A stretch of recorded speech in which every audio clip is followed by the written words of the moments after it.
Okay, welcome back. So what we have here is Ashley Kaysen. This is the sister of the defendant who's testifying in the defense case. The person asking questions right now is the defense attorney. I want to bring in our guest, Latonia Hines, out of Atlanta. And Latonia, I love your career as a prosecutor, then a criminal defense attorney, and back to being a prosecutor again. I was playing that tennis match myself in my career. And I also note, if I've read this correctly, and I did some research on you, you're also a hardcore Gator fan. Is that right? Yeah.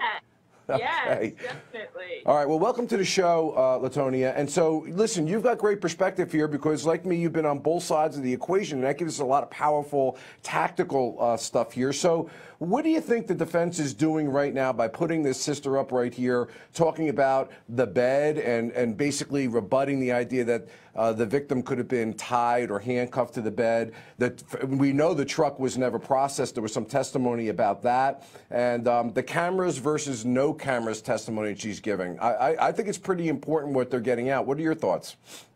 Because here's the main thing. As a defense attorney, the main thing you need to do is get doubt into the minds of the jurors. And that's what they're doing. They're making these jurors think to themselves, it may not be the way that the prosecution has said this case was. And if they can be able to say that and put doubt into their mind that Heather was ever actually in this bed, that's a huge, huge win for the defense. Yeah, and I think that that kind of is amplified by the idea that there were pieces of an investigation that weren't properly done. And the idea, and we were talking to the producers about this behind the scenes, that the testimony was they didn't process the truck because it wasn't a murder investigation at that time. It was only a kidnapping case. I don't know about what you guys do down there in Atlanta in terms of prosecuting and investigating cases, but I'll tell you, if it's a kidnapping case, we're processing trucks and anything else we can find because kidnapping is a pretty bad thing. Right. And then once again, you got what the defense is looking for, which is showing that the prosecution doesn't have a solid case and that the law enforcement didn't do what they should have done to do an effective investigation, and that there's true doubt that the people accused are actually the ones who did it because they didn't do a complete investigation to get all of the evidence. And that's really, really important thing. And that's what defense attorneys do all the time, because as a reminder, no matter what, the prosecution is the one with the burden of proof. Absolutely. And you know, the defenses aren't always put on, but they are in this case and somewhat effective. Listen, Latonia, really appreciate commentary. Looking forward to more of it. We're going to go to a quick break and we're going to come back with more Law&Crime on this Tammy Moore case and find out whether or not she's going to be testifying herself. Stay tuned.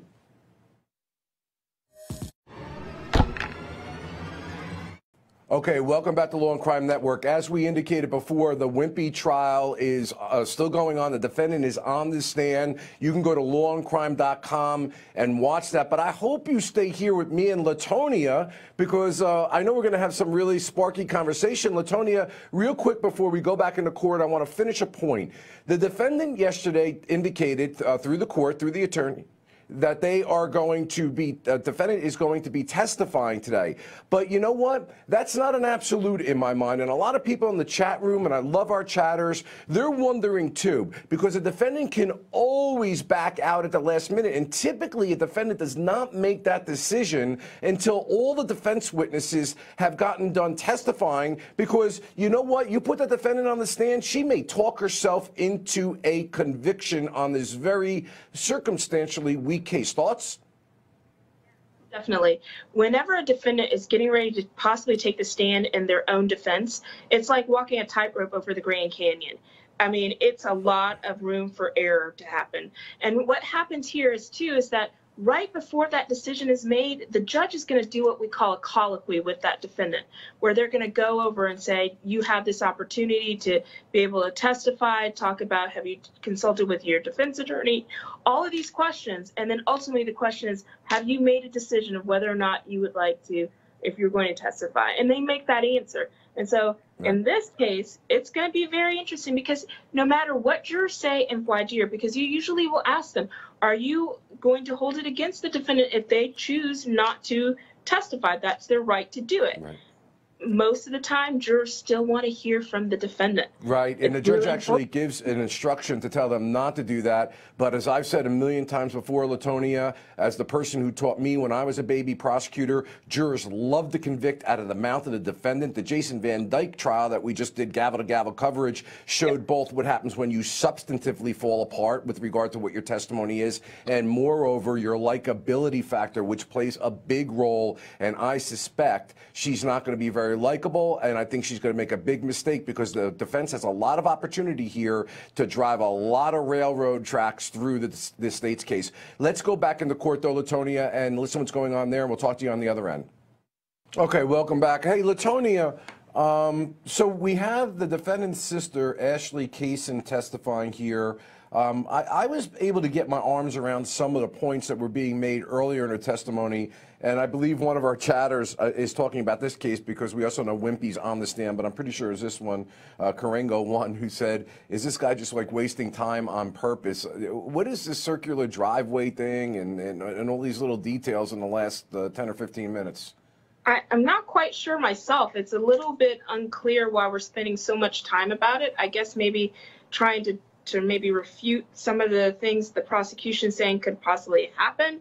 I'm not sure, without seeing more about pictures or something about this driveway where we're getting to, but it might just be a slow build-up to getting to their point, but the buildup is really slow. Okay, so Latonia, yesterday the cousin of the defendant testified. I'm not sure if you had an opportunity to see that, but he basically came forward late with data and information, admitted that he lied on the witness stand to the jurors, which very rarely comes right out like that. And to me, the defense is going to use that witness to say they had to put him on the stand because they know how weak this case is, despite all of his problems, despite his convictions. And now they're putting on some defense witnesses that are pretty decent so far. Boy, I got to go back to that question about the defendant testifying. I just think it's a huge risk. Without a doubt, because especially all you need is one juror to have some doubt, and you at that point in time, the defendant is not going to be found guilty. And I think it's really risky putting somebody who is not a favorable defendant on the stand. And it's like what you were saying earlier, and I would agree with you on that. You almost need to make the defendant go through some type of Hollywood makeover, in a sense. Right? Because it's like TV in a sense. You make her over to somebody that's sympathetic. As she currently stands, she's not a sympathetic defendant. She's not a likable defendant so far. And I think it'd be very risky to put her on the stand. And I think with what you already have of some of the holes that the prosecution already had when they presented their case, it'd probably be better for her not to take the stand. Right now, but ultimately, the decision is her decision. Of course, and pride comes before the fall, because when there's doubt, you can get out. But she may put herself right back in. Anyway, we got to go to a quick break. We'll come back on the other end with some more of this fascinating case and with Latonia's analysis. Stay tuned.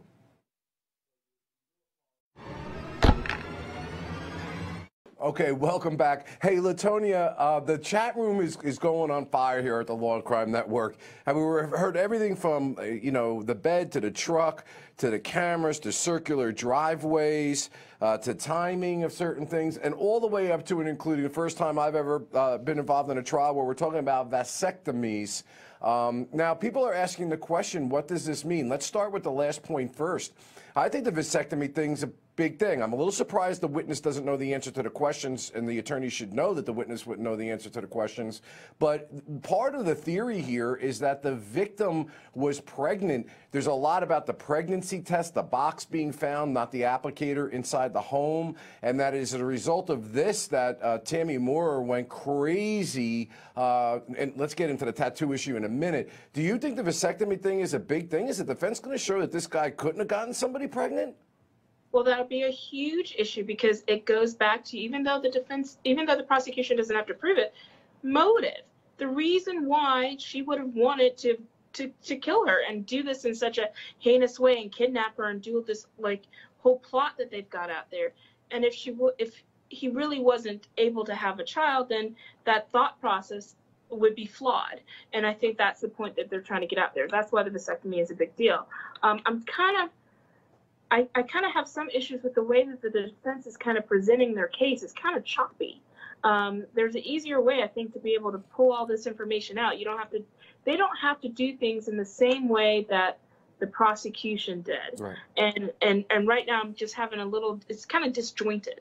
I tell you, I'm just waiting whether or not a big hammer is going to come down, and it's just speculation. Of course, the defense doesn't have to prove or disprove anything, but if you're going to put a defense on, you need to, I would hope you'd want to support it, but boy, oh boy, if there are medical records that come out to show that he had a vasectomy before this, in addition to everything else going on, I think that that is going to be the end of the day here. Right, and here's the thing, too. In these types of cases, the prosecution should be aware of every document that the defense is going to be presenting. They should know this ahead of time. And so I'm not quite sure how this is all going to play out. It will be really huge if they prove that he wasn't able to have a child before then. Right. And his wife you would think his wife would know that he wasn't able to. So that if she heard this information that this woman was pregnant, she would be like, well, that's not possible. Right, and we had that cousin testifying yesterday that, in my opinion, blew up for the prosecution, and I would drive a stake through the heart of the prosecution's case with it. And this whole idea that he got this tattoo because she was branding herself on him, boy, really like kind of weak evidence in my mind. We got to go to a break. We'll be right back.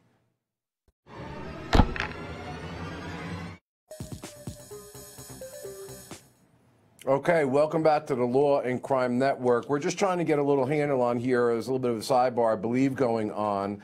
And they decided to put a defense on Latonia. And we talked, in my mind, there were at least 3 basic things. Now, the prosecution, we talked about this offline a little bit, it's kind of like pulling on some threads and kind of stretching certain things that I think are going to come back to hurt them because they're not even really that important. But one, of course, that's important is the timeline. We just discussed that. The other one is this tattoo. Where they're basically saying that this was punishment for him cheating, and she was like so controlling, she was branding him. The vasectomy stuff that came out. So now you're a prosecutor. We would be very happy right now to have this break because it's going to give us an opportunity to go downstairs and prepare for cross-examination here. And the question becomes, what do you do to cross-examine this witness? Because sometimes less is more. But this defense attorney so far has put a lot of nicks and things in my mind, little things to show that the prosecution's case is a little tortured. And really, where can you cross her on this?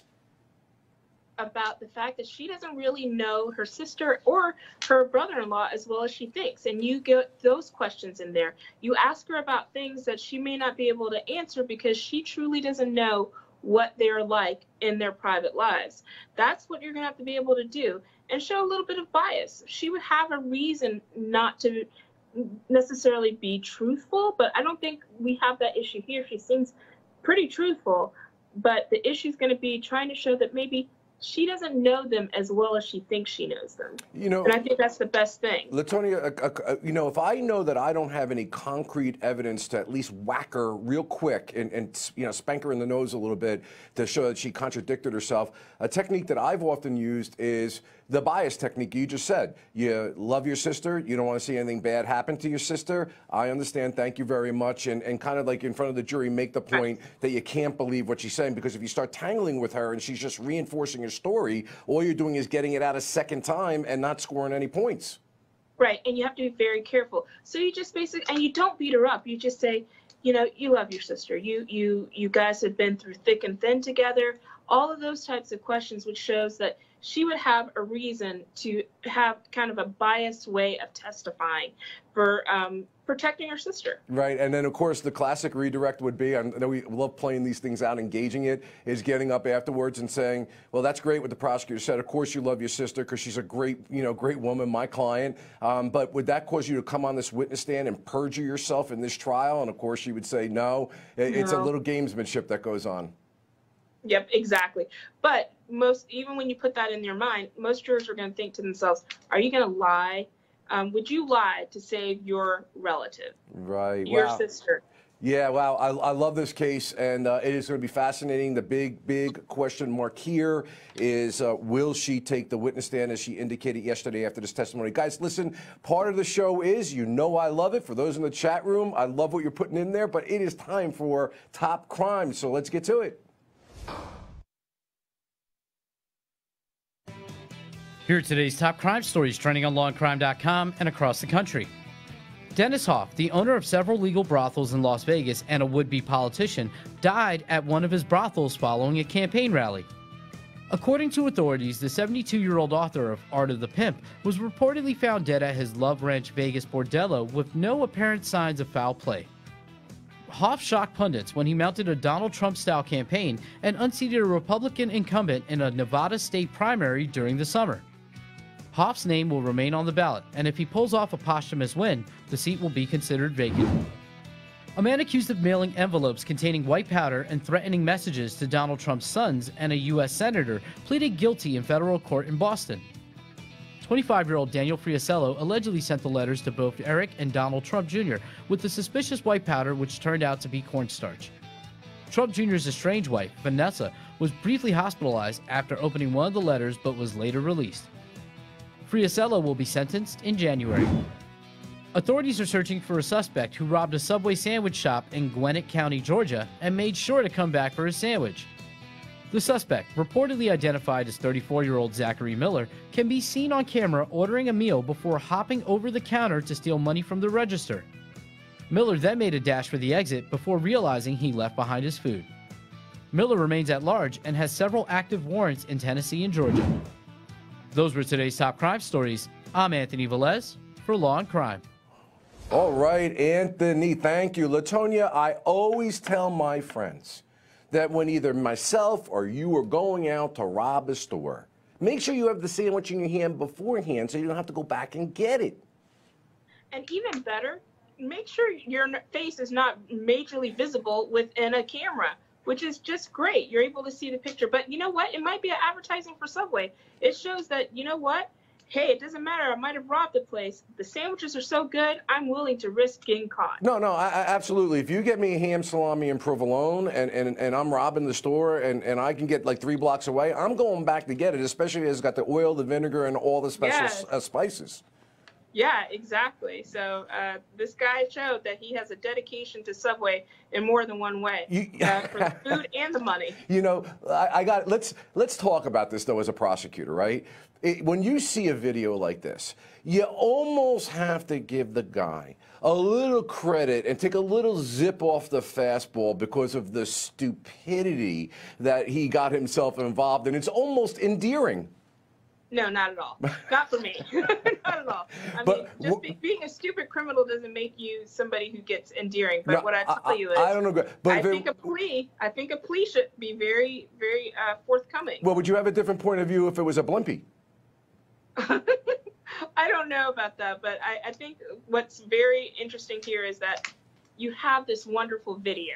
The video is the best thing ever. Being able to see his face, see him do the crime, and then come back for the sandwich. Right. It's just great. You know, just a real quick to the point that I was bringing up. One time we had a guy who had robbed the same bank twice and actually said to them each time he robbed them, I'm really sorry, I got a drug addiction problem and I'm going to come back and pay you back when I have money. And to be honest with you, some hardcore detectives and prosecutors that were watching the video were like, oh, you know, the poor guy. And it actually helped him in a sense.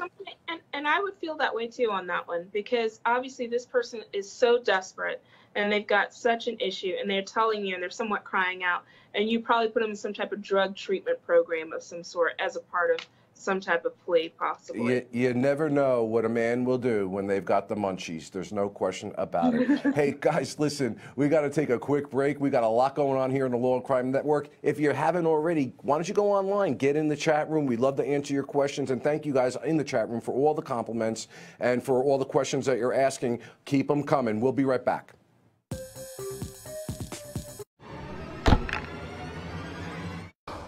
Okay, welcome back. Okay, so those are the clips.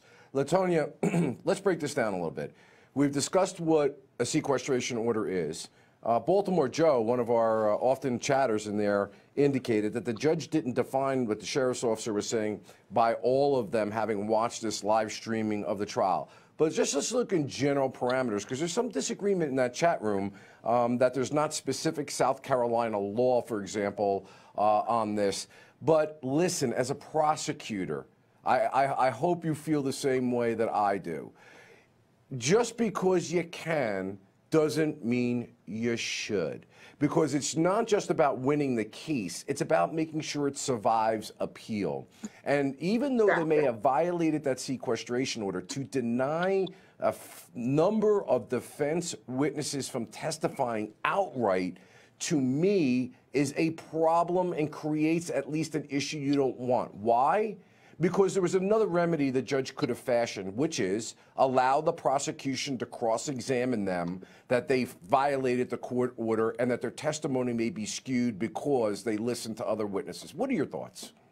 That's exactly my thoughts. And the other thing that'll happen sometimes too, when you violate the sequestration order, the judge might just put you in custody for a couple of days or something, and that's the remedy of the punishment for going against that order. But yet that punishment wouldn't affect the case the way that this would.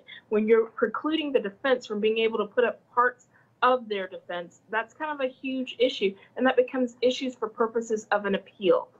So that makes, if you do get a conviction as a prosecutor, it makes it not as able to survive when you have what we would call reversible error possibility. Yeah, Latonia, we talk about this on the Law and Crime Network all the time. So many trials that we're covering are because prosecutorial excess, prosecutorial abuse, if you will, going over the line.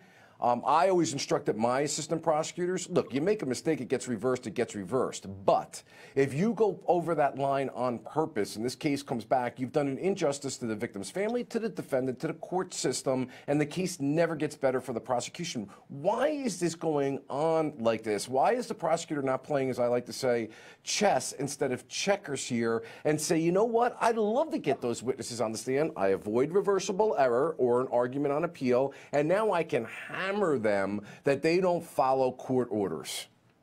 But I think at the same time, as a current prosecutor, you still got to do your job, right? If somebody's done this and the fact that they could possibly be lying, they're lying about the fact that they were actually listening to the trial, that means that their testimony is skewed. So you have to do your part. The thing that I'm surprised about is the judge doing it. The prosecution, just much like the defense, they have roles to play and they have to do things. Like sometimes when defense attorneys ask for change of venue in situations, they're asking for it because that's what they need to do, but it's not necessarily what they really want done. Wow. I mean, well, first of all, only the judge can make this decision. And respectfully, I respect your opinion. Many people in the chat room actually support what you're saying. Personally, I think that it was not a good move. I think that it creates an error. You don't, like I said before, just because you can doesn't mean you should. And I think that they've actually improved the quotient of them being able to cross-examine these people, even better. Anyway, hey, listen, reasonable minds can differ about this, folks. That's why we have great guests like Latonia and myself and the people in the chat room. So that you got to love it. Law is not 2 + 2 = 4. It's nuance. But we have to go to a break. We'll come back on the other end with some more Law and Crime.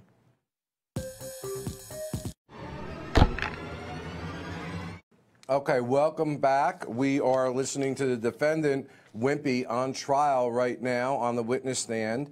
And Latonia, I know that you got to go soon, but let me just ask you a question. This is one of these barroom fights.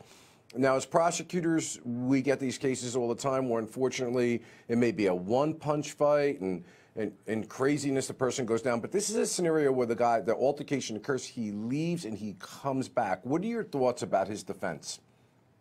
I don't think it's very good. I mean, when you leave, it means that you've retreated and now you're going back into the situation. It makes you more of the aggressor. It's unfortunate in these type of cases, if you're a defense attorney, you have to have your client testify, because how else are you going to be able to show there's some type of self-defense? Right. But his name doesn't go with what his actions were, okay, right? Latonia, I just got to stop you right there. We got to go to a break, but I want to thank you for being on. Prosecutor, became a defense attorney, back to being a prosecutor. You live in the dream. We're going to go to a break, guys, and we're going to come back. Thank you, Latonia. We'll see you next time.